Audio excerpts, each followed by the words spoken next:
What is going on, everybody? Welcome to the Clydesdale Media Podcast, where we are featuring the athletes of the 2024 CrossFit Games Semifinals. And I'm so honored and privileged to have with me, and I hope I get this right, Chloe Gauvin-David. Nailed it. That's perfect. All right, cool. Awesome. Thanks for having me. I really appreciate it.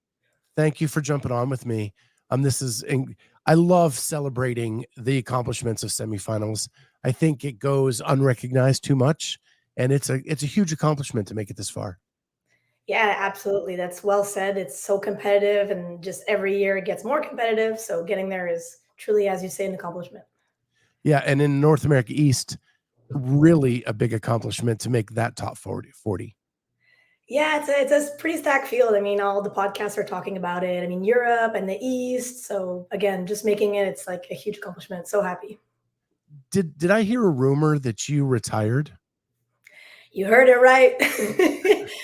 I think I got maybe like 8 DMs after, like, are you going? Is this just for fun? Are you trying to get, the strength of field? Like, why are you there? So I got a bunch of DMs, and you got it right. Like retirement, that's what I said. Okay. And here we are. And whatever it is, right? Kind of. Yeah, I guess you could say it that way. I mean, for me, it was more about maybe changing my focus last year and making sure that retirement for me meant I'm not doing what everybody else is doing. So the time in the gym, the priorities, and it was just a shift of focus. And the fact that I'm here is amazing, but it really was about the shift of focus and what I wanted to focus on for the year. And just being here again is just, I would almost say, miracle. Well, we'll get into that in a second, but I've talked to other athletes who have really found that when they kind of shift focus and reduce the volume they're under, their bodies are starting to feel much better. And like, I talked to Scott Tetlow in this series, and he was like, I feel better this year than I've ever felt. And I really had changed my focus to family and our business and less time in the gym. And it's actually become a benefit. Yeah, that's pretty close. I mean, listening to that, it almost hits home. It sounds very, very similar to how I've been taking my year, changing the focus, and then seeing that less volume, your body feels better, as he said and as you've said, and seeing how that affects your performance. And that, yes, feeling better means that when you give it, you can actually give it 100%. So like not having to do any redos, really focusing on just doing it once. And your body's feeling good, so you don't have to redo because, oh, my elbow or my knee, or I was tired from my other trainings, or there's just nothing that's influencing it. You're just giving your 100% and then seeing where that lies. Yeah, it's so for people who don't know, you are a multiple time games athlete, once as an individual in 2018, and then you shifted focus to team and your Instagram says 3 times, CrossFit site says 4 times. Well, either way is pretty impressive. Thanks. So why the shift from individual after a successful year, finishing 25th, top 25 in the world's pretty impressive, and then shifting to team? Yeah, that's a good question. I think it's something actually I've kind of thought about. And why did I do that shift in 2019? I would definitely say, if I could be candid, 2018 was the rookie season. And I think everybody has their rookie season differently. Some people have that huge upward trajectory. Some people live it, and it's almost like a dazed feeling. And I think I was more in the camp of, I was, I'll say, underprepared. I didn't really have a coach. I was doing it mostly by myself, and I qualified. And I feel the coach that was helping me in my day-to-day, he was almost like my gym coach more than like my personal coach. And we looked at each other in 2018 and said, so you qualified, now what? We didn't even have a game plan past regionals. Back then it was regionals. Yeah. So I just feel like I was underprepared. I lived the games, and I kind of had like almost a pit in my stomach of, what did I just live? Is that really what I want to continue doing? So a little bit of questioning and wonder mixed with a little bit of, like I said, daze and confused of what I had just lived. And I just decided that like 2018, I want to see how at 2019, following 2018, I kind of wanted to take a step back and see how I felt about CrossFit, my career. I was also entering teaching at the time. So I feel like it was a mixed form that meant I just had to take a year off. So 2019, I didn't compete in any CrossFit events. Okay. They have you listed on the team in 2019. Were you an alternate? Exactly. So at the time they said, "Oh, would you like to just be an alternate? Let's just say something happens. I mean, we'll call you, you put your shoes on and you'll show up and you'll do your best." And I said, "I'm up for that." So in your 3 years on a team, you never finished outside the top 10. That's true. Yep. That is really impressive. Um, and so when I go back and I look through your Instagram researching you, and I mean this in the sincerest way, I couldn't find any holes in what you do. And I know that Instagram is a highlight reel, Yeah. but like you're good on your hands. You lift a lot of weight. You like everything seems to be sound. And I like the one thing you can't see is engine or like running, but you're a very complete athlete. Well, that's the biggest compliment I think I've ever received. I think that's what CrossFit, right? That's the whole point is trying to be the well-rounded athlete. And like you said, not having any holes. I think that's the major point of conversation, even between coaches and athletes. It's we have to make sure we are program proof, right? We can show up and whatever comes out, we're able to tackle it and not be too stressed about it. I would say you're giving me a little bit more credit than maybe I deserve. If you're asking, I would definitely say that strength is my weakness. So more the clean, the front squat, the back squat. Snatch, which is funny because that's what's coming out, is my strongest lift, which is, I mean, great for semifinals. But I would definitely say that a front squat, clean, as I said, is definitely something I have worked on. And speaking of that retirement, this past year, I've been doing strength. I was like, I like the strength element, and that's something I haven't been able to develop in my career. It's been something that's held me back. So this year I was like, oh, I'll just do some more lifting and enjoy that part of the sport. And actually, I've really made some big gains. And that's probably what you've seen on my Instagram is recently I've posted a lot of lifting because that's been my main focus as an off season just for fun because it's something that I actually enjoy doing. Yeah, I what's coming to mind is 345s on each side on a back squat. Rough math, I'm thinking just over 300 pounds. Yeah, I mean my back's yeah, that's my Yeah. yes. Yeah. And to give it to the other girls though, like some girls can take that and just, go for ten reps at that, which I like giving people credit where it's due. And if I 300 is one rep, like everything's aligned, the stars are aligned. And I mean, I think for other girls, that's just something they can hit on any day, barefoot and shorts. So I'll give credit where it's due, but I've definitely made strength gains and I'm proud of that for myself. You should be proud of that with what I saw with the pirouettes on your handstands. You pirouetted on a box.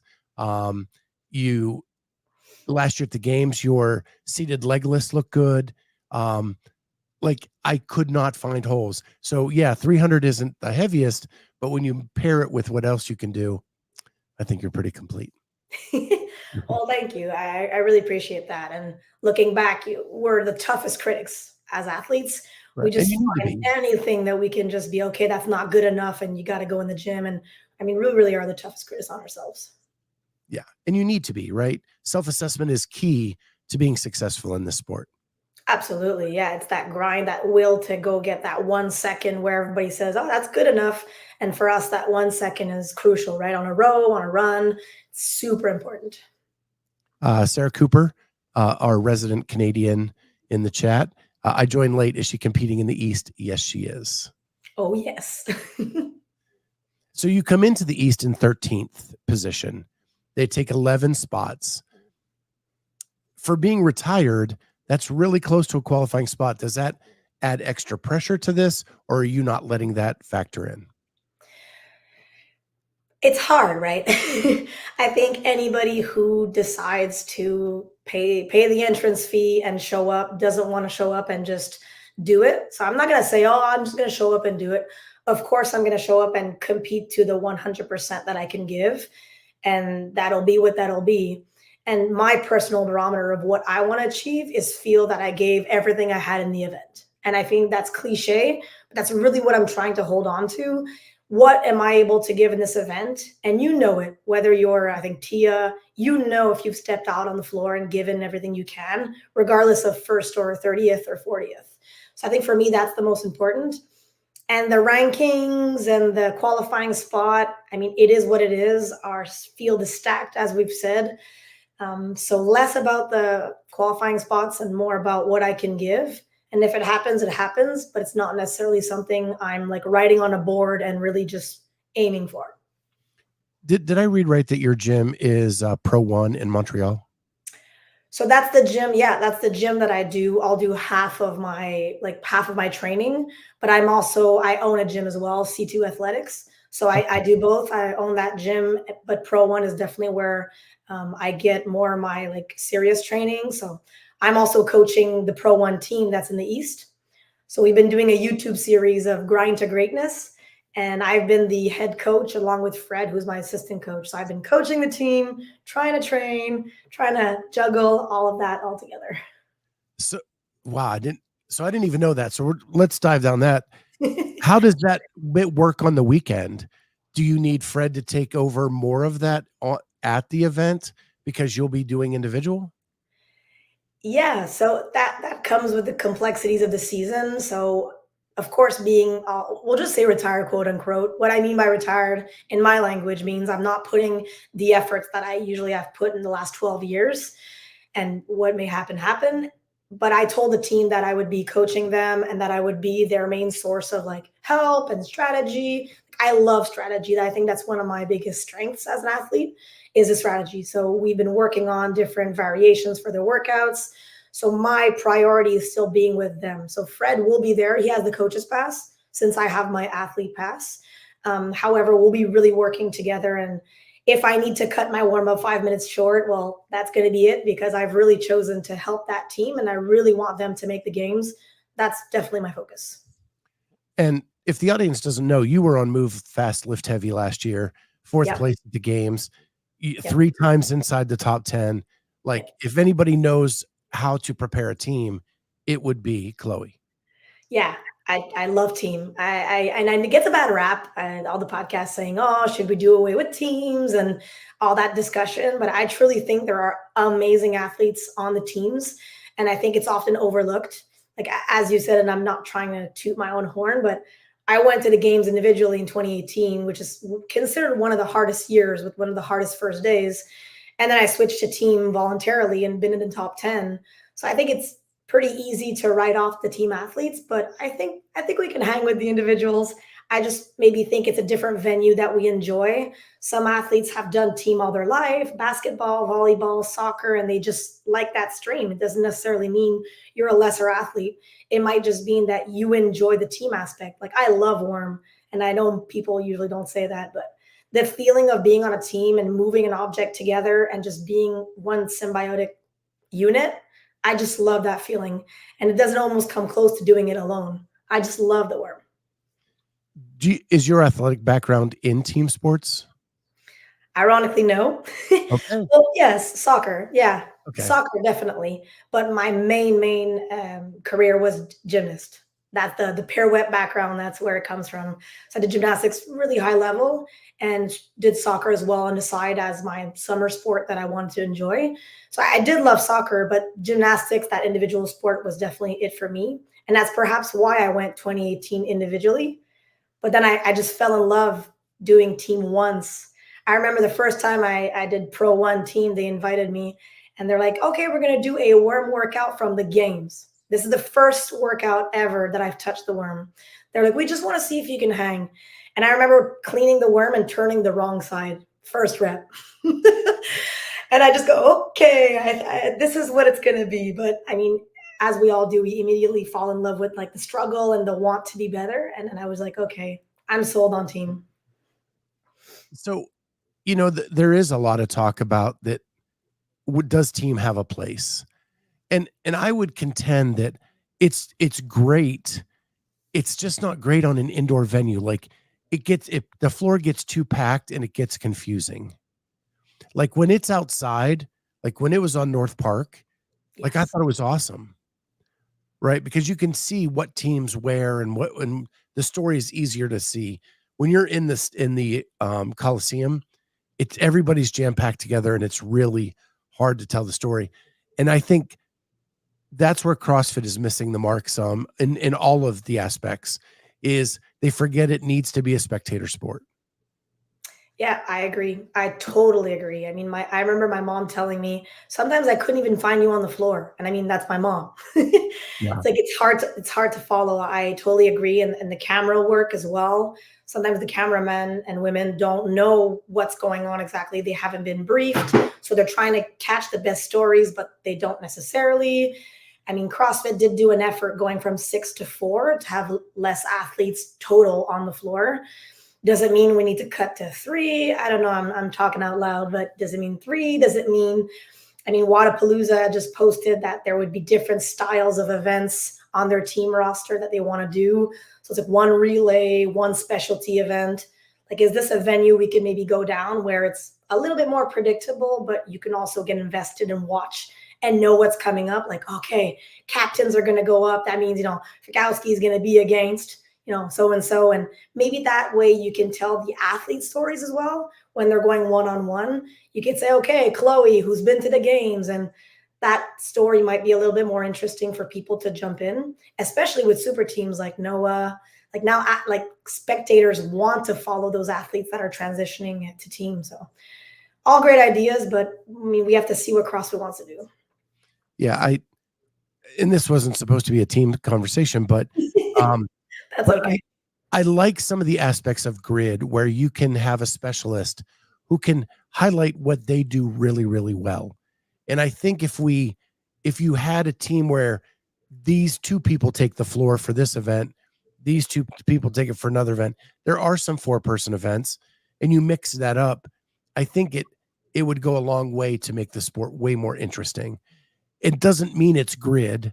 It just means you're changing up the lineup occasionally.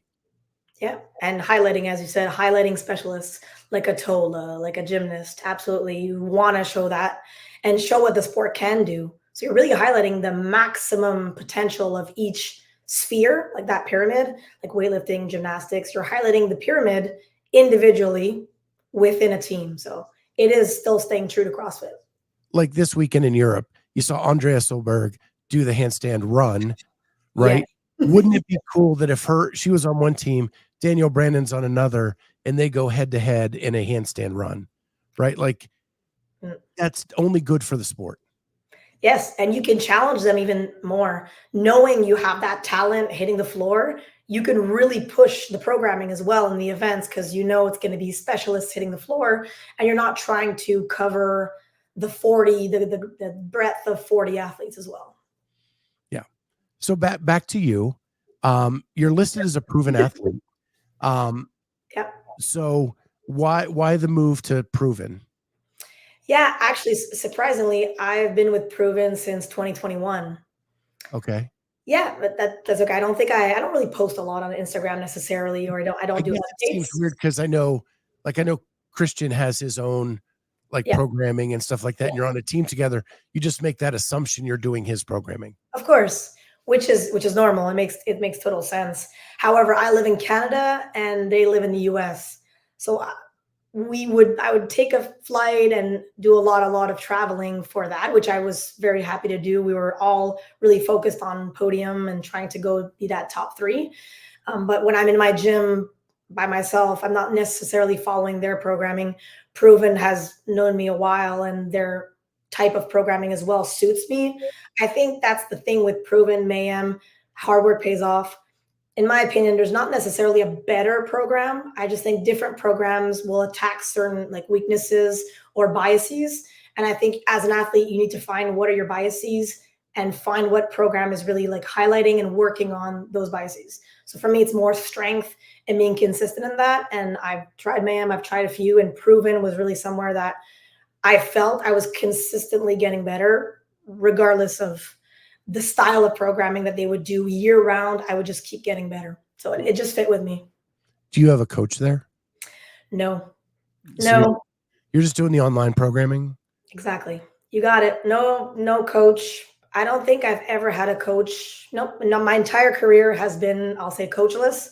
I've had, I mean, nutrition coaches, but I've always done things by myself. I think that's something I'm proud of. I think it's pretty rare. Completely alone, adjusting some programming, some volume things.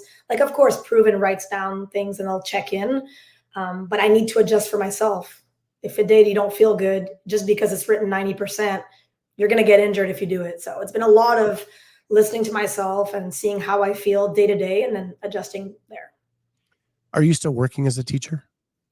Right now, I'm contractless, but I do coach at my gym. But yes, I do teach by contract. I haven't yet been able to find a full-time position. So Quebec, I live in Quebec. It's very difficult. It can take up to 5 years to get your like permanency where every year you're going to have that class. So for now, it's been contract work, contacting, okay, 6 months at this school, secondary level, primary level. I've been running around trying to find my permanency. So I don't know if you know this, but Carolyn Prevost is a co-host of mine on my Yeah. Sunday night show. And she's a teacher. She's a CrossFit Games athlete. Yep. She talks about how difficult it is. Not difficult, but it's just a different way of doing things because of her teaching schedule and trying to fit in working out and training and all of that stuff. Is that something you can commiserate with her on? Absolutely. Absolutely. Yeah. No, she's one of the few left that are not full-time athletes. Even Europe, I was listening to the commentators and you can hear, so and so has made the switch to being a full-time athlete. So and so has switched and this full year has a coach and is a full-time athlete. And I always think of the Prevosts and of this world where I go, wow, that's amazing that they're at this level with the insane schedule that they have to maintain, where you have no choice but to sacrifice some of your recovery. Things come up, meetings, parent teacher interviews. There's just things you can't move. You can ask for time off, and of course they're going to adjust your schedule, but there's some things in the year that are just set and you have to do it. So the Prevosts of this world are absolutely amazing, and they're showing that anything is possible. So as we say, no excuses. And she takes pride in that. She should. She absolutely should. And it's crazy, like her schedule, like she'll leave a semifinal right after it's done on Sunday to get back in time to teach on Monday. Yep. Like it's insane. So much respect for her. Exactly. No, it's amazing, but it's also inspiring.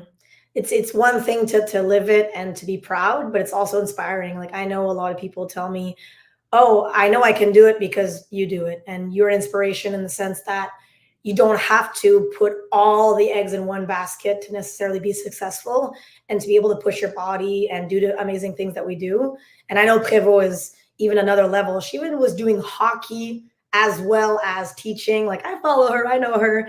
We're pretty close. So it's fun. We write on Instagram. So like I just can't believe it. She's absolutely amazing and she deserves all the recognition that I think she doesn't necessarily get. So it's great that podcasts can really highlight that.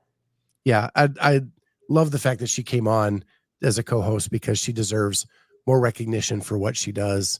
And hopefully that'll happen. And she knows the sport inside out, backwards, sideways, which is really cool. Back to you. Since you don't have a coach, who gets your coach's band? My mom. Okay. Getting taken care of. Yeah, my mom and my dad, I'm super, super close. My family we're a very, very tight unit. So my boyfriend is on the Pro One team. So it's going to be really a family affair. So my boyfriend's going to be on the team. He's going to be coaching him and the team and helping them out. My mom is going to have the coach's pass. My dad will be able to go down into the family section. So it's new at Like we got the information at Syndicate that at the front line, it's going to be all the family access. So my dad's going to be down there. My mom's going to carry my bags. Actually, my mom made semifinals this year in the 65 plus. So that is awesome. She's a pretty cool athlete. So yeah, we follow the Masters, and we love covering them. There's so many cool stories in the Masters division. Yeah, Syndicate, one thing they do really well is that family section. Yes. It is so cool.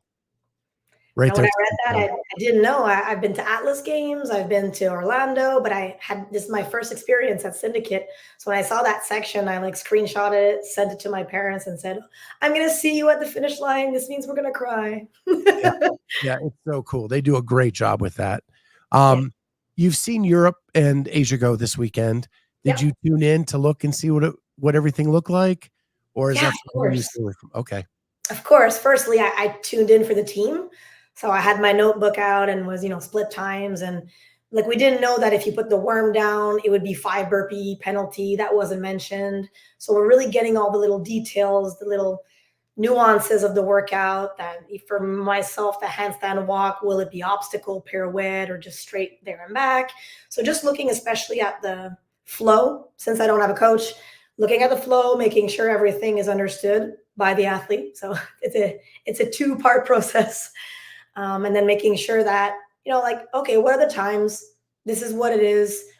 Okay, this means that that transition's a bit slower, faster, and just looking at what I can change, but knowing that I'm going there to do my best, have fun, and that means not stressing over someone did 10 minutes. It's like, okay, Yeah.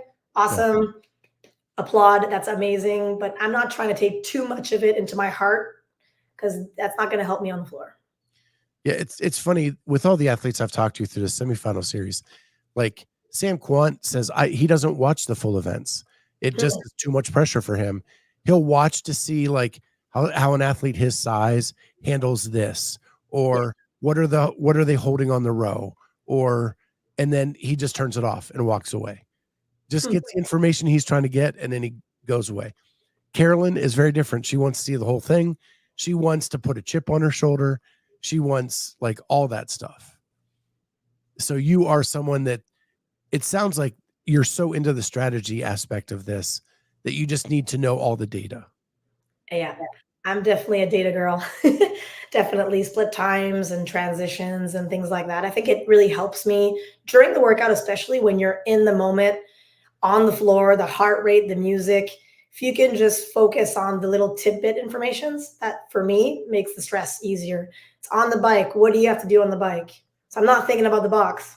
I'm thinking about what's happening on the bike. And then it's 3 steps jump. Are you going to chalk? Or are you not going to chalk? Where are you going to chalk? So again, I don't mind giving my strategies because again, I'm having fun, Yep. but just trying to split. So when you go on the floor, it's just like an execution at this point. You're not saying, "Oh yeah, I should have chalked." Well, it's not even a question for me. Everything is already mapped out and laid out in my brain. So you know the old saying, everybody has a plan until they get punched in the face. Does that Yeah. ever happen to you? Anything is possible. And I would definitely say team is where things get really interesting because it's a 4-person breakdown potential. So when you're Yeah. by yourself, it's you might break down. But when you're 4, it's knowing you might break down or the 3 others might break down at different times. And I think that's as a team, it's really important to step out of yourself.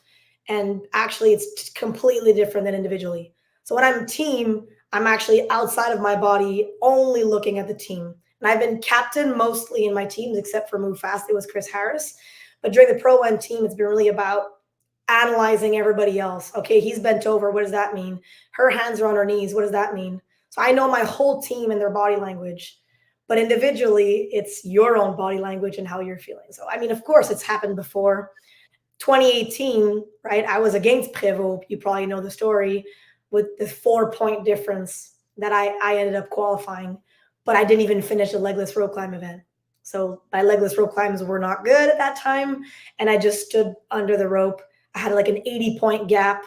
And Prévost and I at the end were like, we don't even know who. It was so tight, we didn't even know. And then 4-point difference made it that it was me. So I've been punched in the face a few times. Yeah. So and what's funny is when I watched your seated legless at the games last year, and going back to your Instagram, you had an elbow surgery prior to that. And Exactly. so I think your post was like you were really worried about that aspect of it, but it went much easier than you even anticipated. Yeah, exactly. I think there one moment, actually, my mom asked me last year, what was your favorite moment of the games? And it's a ridiculous moment, but I remember going on the mat, doing my seated legless last round. I'm against men and women coming down, and my dad has a photo. I'm the first off. I'm just standing waiting for Chris to finish his ski, which makes sense. The ski was longer. And I'm just standing like, I finished my legless first. This is a huge accomplishment for me, which again, every athlete is different. And I just remember that 2018 looking at the rope, almost wanting to cry, and now seated at the games on a crash mat and just crushing it. I mean, for me, that's the biggest win I could have as an athlete. Isn't it cool that, like, whether you're an athlete, an average Joe in the gym, or a CrossFit Games athlete, you can have those moments where you've overcome something and like the joy from that is just immense. Exactly, right? CrossFit varies from degree, not kind. It's the same thing for that. I mean, ringing the bell of a PR from the empty bar to the legless is that same exact feeling. And it's just awesome. And getting the athletes that I coach to understand that. At first, nobody wants to ring the bell. I'm like, go ring the bell. And they're like, I just did a box jump. Like, yeah, you've been trying for 3 months. Oh, but it's not like you. And I'm like, it is like me. It's the same thing. You're not leaving the gym until you ring the bell. And then like once they do it, they get it. And everybody claps in the gym. And it's such a wonderful thing. My mom's favorite sentence, as you can see, I speak often about my mom, but I see her every day in the gym and she says, CrossFit gets me in tune with my own like superpower, my own superhuman. She's like, I would have never been on my hands in another place in my life. And now CrossFit, I'm doing handstand push-ups. It's like your own extraordinariness is discovered through CrossFit. It's so beautiful. Yeah. And it makes the sport so relatable to anybody who walks into a box because they can watch and go, oh my gosh, they PR'd. I know that feeling. Mm-hmm. Yep. Yeah. That's why the lifting event, in my opinion, gets the most like crowd going crazy because everybody can identify with that. Like, yes, of course, workouts are workouts, but the crowd gets fired up because they know stepping up to the bar, hand, and like just the rush that you get, everybody can identify with that. And I think that's why those lifting events just get the crowd going. It's just wild. I can't wait for that event. Well, and that's what I kind of want to end on is your OG. So you did the Snatch ladder in 2016 at regionals. Now you get to redo it. How excited are you to see how far you've come from 2016 to today? Yeah, I saw Known and Knowable, right? Mark Halpin, he posted which athletes had done it in 2016. And I was like, wow, okay, there's not that many athletes left that had taken on that 2016 ladder. So, I mean, for me, it's more redemption. I think that's going to be the word to associate with Chloe's redemption because my elbow surgery was that year and it was snatches. And I snapped my elbow on a snatch. So that 2016 was really, really, really rough. I finished the ladder, which already is amazing with that torn elbow. And I just remember going through it saying, okay, I hope I'll be okay. I hope I'll be okay. I finished it and I was so proud. And this year it's about attacking it. It's such a completely different vibe. Now it's how many seconds can I save? How am I going to walk to the bar? So back to strategy. But just that mindset difference just shows the difference that we've evolved in CrossFit. Just watching the Europe, it was amazing to see all the times fall and seeing the huge difference between Matt Fraser, they showed him doing it, and then today. It's amazing. So I can't wait to just do it and then have that thought of remembering, wow, I was scared to do it, and now I'm just like crushing it. It's awesome. So what's more impressive, that Matt Fraser's record got beat by 30 seconds or that only 3 people beat Matt Fraser 8 years later? Definitely Matt Fraser 2016. I mean, there's not even a contest. There's not even a contest. I mean, that was just, I was in the East, right? I was in the venue when he did it. And I remember just everybody was just jaw dropped. Nobody even knew what to say at that point. It was so amazing. But definitely watching Europe do it is awesome. But you just remember how amazing Matt Fraser was at what he does. And I feel like, hey, we should have rolled out a barbell. He was there. We should have asked him to do it. Yeah. Just kidding. Just kidding. So that everybody's been saying, like, in 16, it was the first event. Yes. This year, it's the 5th event. And people are going to be tired, not sure about the times. And then world records get broke on both sides of the table. And Elisa Fuliano, out of nowhere, wins that event and breaks the record by a lot. Yeah, it was Thoughts? flawless. It definitely her 2 bars at 175 were I think those were the fastest almost doubles that she hit through the whole cycle. She rolled the bar, and I even remember when they were talking about Laura, they said, "Elisa Foliano, she loaded that barbell and hit 2 bars in," I think he said, like, 30 seconds, which is huge when we're talking about so close to your PR. That was the most impressive moment watching her, is just doing that double so fast under that fatigue, the stress, and like you said, 5th event in. It was just amazing. Yeah, I think, if you've CrossFitted for any time at all, you hear the term smooth as fast. Yep, And if you look that up, I think her take on that ladder was smooth as fast. absolutely. Absolutely. She flew without being panicked, without it was just bar, bar, bar. And the speed at which she would exit the overhead squat for me was the biggest indicator. She caught, but the speed out of the squat, even at 135, I was like, okay, this is another level. Yeah.